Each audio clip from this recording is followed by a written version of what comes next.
I'm not a public speaker. I'm just a proud parent of a Tucson High alumni, and I was asked to speak today.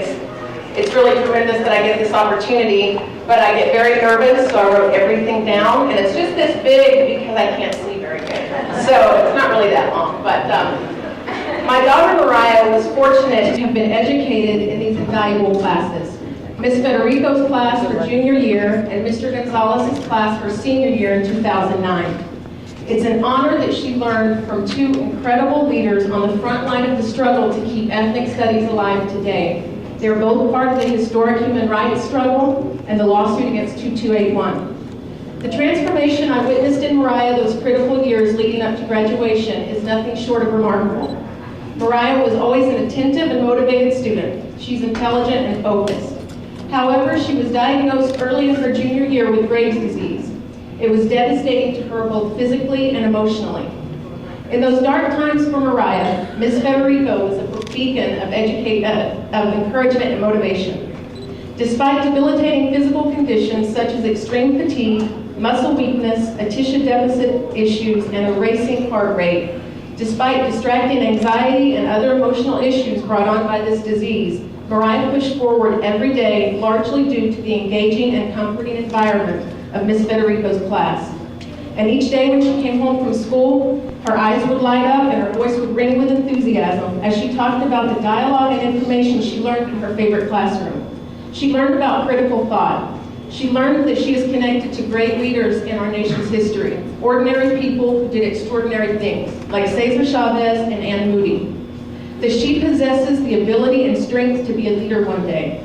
This realization and understanding was pivotal to Mariah's success, beginning with Ms. Federico's instruction and continuing through Mr. Gonzalez's teaching. Under the weight of her physical and emotional challenges, Mariah began to question her desire to pursue college. She was drained and could not imagine the idea of post-high school education. However, the dynamic, engaging teaching styles of Ms. Federico and Mr. Gonzalez reignited her spirit. She will tell you that she came to believe that knowledge is the key to liberation, that it is in fact her obligation to pursue an education, an obligation first to herself, her family, community, and society. And it's an obligation she does not take lightly.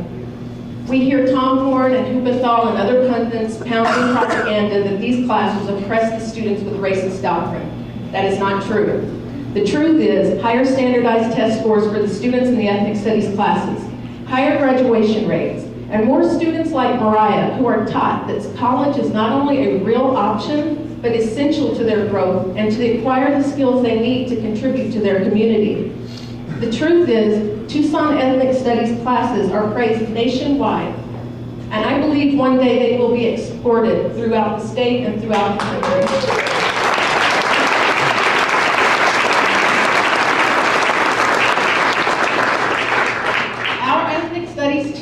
Students and teachers are invited to speak at national educational conferences. Sadly, I have never seen that in the local newspaper or television media outlets. Our students and teachers who we as a community should commend are being recognized nationally for their achievements and innovative techniques. Yet in their own hometown, mainstream media shuns them.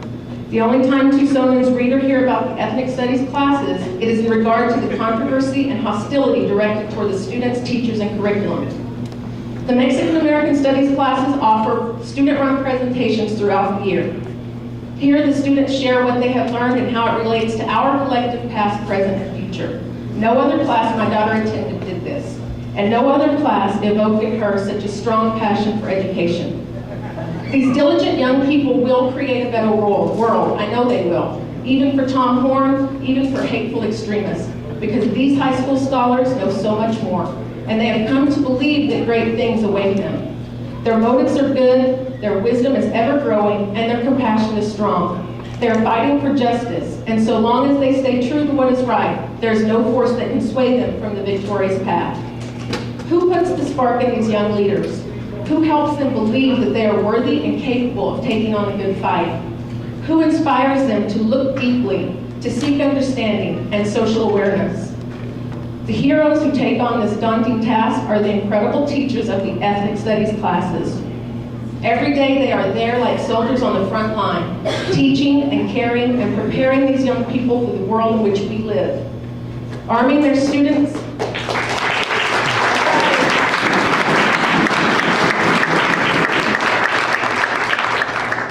They are arming their students with education and guiding them toward the analytical thinking that will surely save their lives one day. They give their students, our future, the tools and understanding they need to create a brighter future. The educators in the ethnic studies classes face all the same challenges as a biology teacher or an English teacher. They face the same binding budget cuts. However, their challenges are made even more difficult. Like the students in these classes, the instructors face a barrage of slanderous lies and hurtful insults every single day. They must constantly speak truth to power just to maintain survival. Through their unwavering commitment, they have kept Tucson's ethnic studies program alive and successful for 10 years. Perhaps their very example is the greatest education for our kids. The young people in their classes watch as their teachers lead with honor and respect, unity and strength, grace and love. Through that example, the students have come to believe. My daughter's ethnic background is Anglo and African American, and yet she was a student of Mexican American Studies at Tucson High. Her ethnic background has not once been an issue in these classes. This is a direct contradiction to Tom Horn's distorted statements of hostile race-based class. We have never been made to feel as if Mariah did not fit a racial criteria required to be part of the class. There is simply no basis to Horn's empty claims of a racist environment. Because he has never engaged with a class, he could not know. Horn is clearly unaware that the core belief that my daughter was taught from day one in the Mexican American Studies program is that we are all interconnected. You are my other me. Today Mariah is in her second year at the U of A. She's doing very well. She's independent and able to balance work and school in her own heart.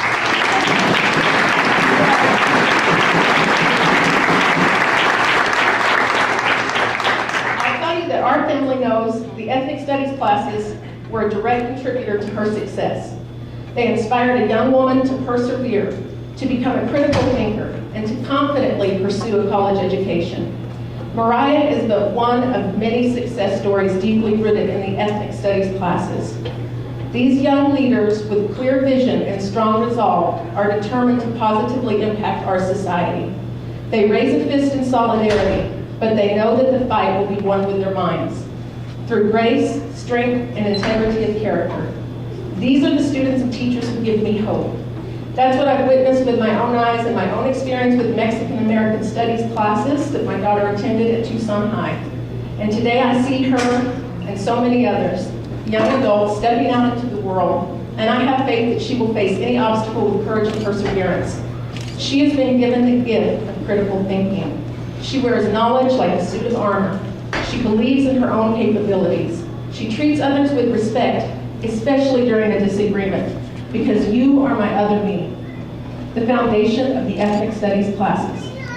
Mariah's success today is a reflection of her experience in the classrooms of Ms. Federico Brewer and Mr. Gonzalez. How do you say thank you for something so monumental? To my fellow Tucsonans, I would say, get to know these amazing young people and learn their names, because they are bound to do great things. They are going to change our world and turn the light on in this darkness. I'm so proud of each and every one of them. I'm honored to know them. And I would also invite you to meet the dedicated educators of the Tucson Ethnic Studies classes. Shake their hands and say thank you.